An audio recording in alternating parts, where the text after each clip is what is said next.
Hello everyone, मैं Pritam Kumar, deposition writer, Bihar से। बिल्कुल फ्रेंड्स, आज का हिंदी डिक्टेशन जो 60 WPM के स्पीड से रहेगा, लीगल मैटर है, इसलिए रिक्वेस्ट है कि डिक्टेशन को लास्ट टाइम नोट डाउन करके ट्रांसक्राइब करेंगे, कमेंट करेंगे। फ्रेंड्स न्यू डिक्टेशन तथा अदर इन्फॉर्मेशन के लिए मेरे चैनल को जरूर सब्सक्राइब कर लेता, बेल बटन को भी जरूर प्रेस कर ले।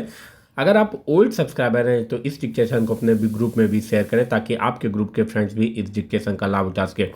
इस डिक्टेशन के लिए एक लाइक जरूर करेंगे फ्रेंड्स, और डिक्टेशन को लास्ट तक नोट डाउन करके मुझे कमेंट करें। Be ready for dictation. British सरकार जब भारतीय उप महाद्वीप को छोड़ने लगी, तब उसने दिनांक 3/6/1947 को द्विराष्ट्र निर्माण योजना को प्रकाशित किया और भारत सरकार अधिनियम 1947 के अनुसार भारत और पाकिस्तान का सृजन हुआ। स्टॉप।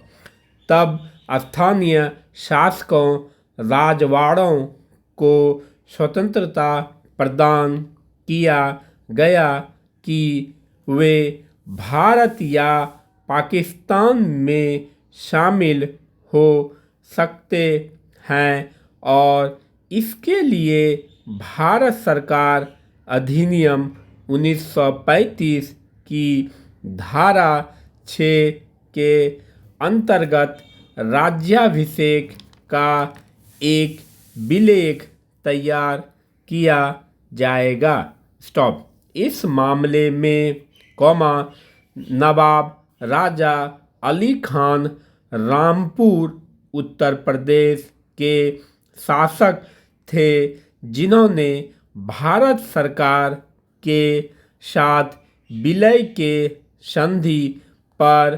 15/5/1949 को हस्ताक्षर किया। स्टॉप।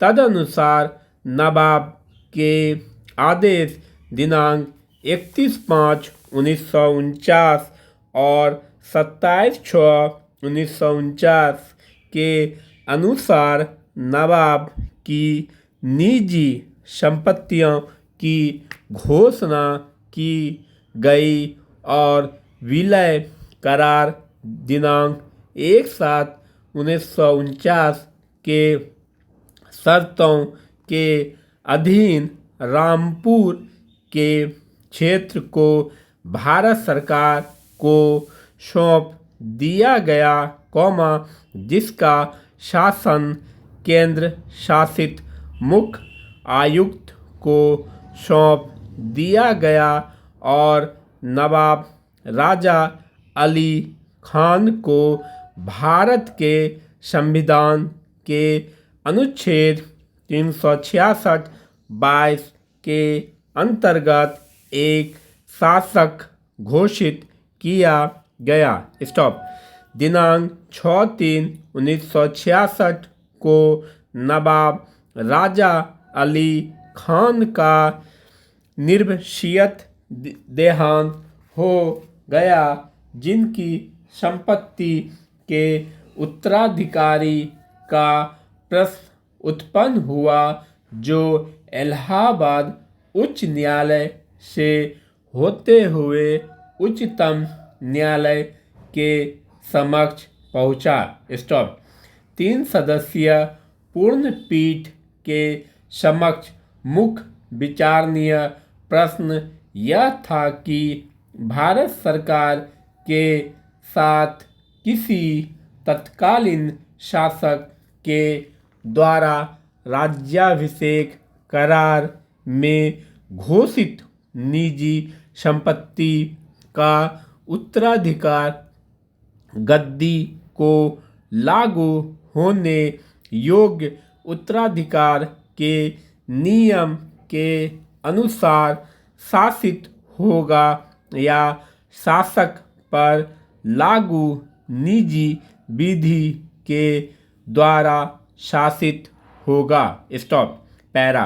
भारत सरकार और नवाब के बीच संपन्न संधि के अनुसार रामपुर का शासन भारत सरकार के द्वारा शासित होगा और नवाब को कर मुक्त 7 लाख रुपया का प्रीवी पर्स प्राप्त होगा तथा नवाब वही व्यक्तिगत अधिकार विशेषाधिकार उन्मुक्तियाँ प्रतिष्ठा और स्वत्व का उपभोग कर सकेंगे जो करार के पूर्व वे उपभोग करते थे तथा उनके परिवार के सदस्यों को भी वही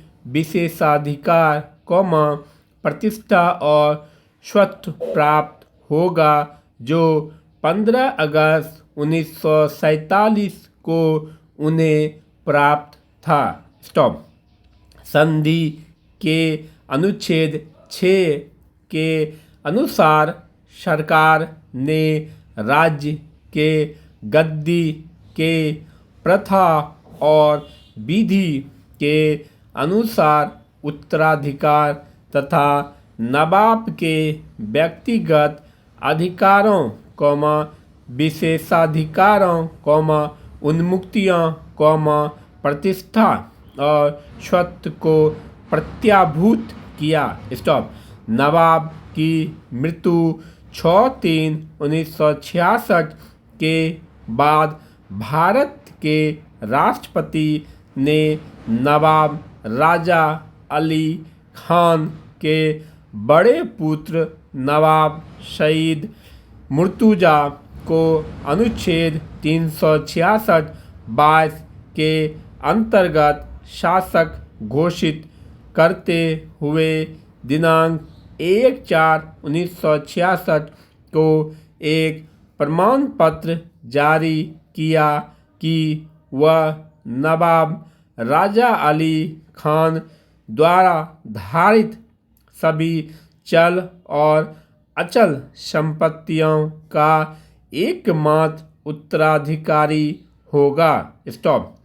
तब किसी भी वादी प्रतिवादी ने इस घोषणा पर आपत्ति नहीं किया किंतु बाद में नवाब राजा अली खान के दूसरे पुत्र सईद जुल्फिकार अली खान संख्या 3 ने उपर्युक्त प्रमाण पत्र को दिल्ली उच्च न्यायालय में चुनौती दिया जिनके साथ 3 पुत्रियों ने भी पृथक याचिका प्रस्तुत किया जिसे उच्च न्यायालय ने 18/12/1966 को निरस्त कर दिया जिसके विरुद्ध प्रतिवादी संख्या 1 की अपील